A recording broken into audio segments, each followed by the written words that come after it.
50 ឆ្នាំប៉ុនសាវតារលន់ទុំងាយស្រែកហៅ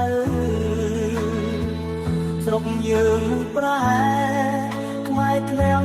ជ្រួនជ្រៅយ៉ាងគ្មានមនុស្សនៅផ្លូវគ្មានមនុស្សដើរស្រូវទុំពេញស្រែខ្មែរដាច់មួនស្លាប់ត្រូវគេសំឡំស្លាប់ព្រួងគេប្រើទុំនំប្រឡាយកាយគង់ឬឈើគ្មានអ្វីធំលើអង្គការអាស្រូវរបបឈ្នានីជីជាន់បងខំល្ងងខ្លាយធ្វើធំកំណាចខូខើ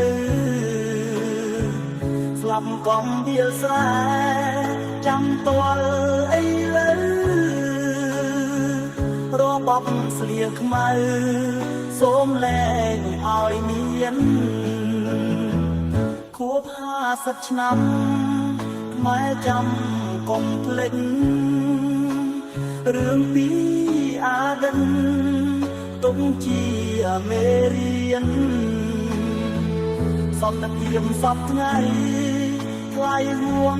ការស្មានរក្សាឲ្យបានគង់វង្សតទៅ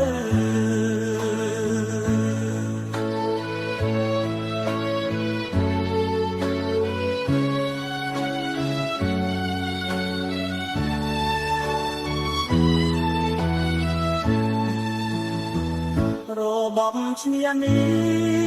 ជីជាន់បងខំល្ងងខ្លាយធ្វើធំកំណាចខូខើស្លាប់កំវាលស្រែចាំតលអីលើរបបស្លៀកខ្មៅសូមលែងឲ្យមានខួប50 ឆ្នាំខ្មែរចាំកុំភ្លេចរឿងពីអាដិន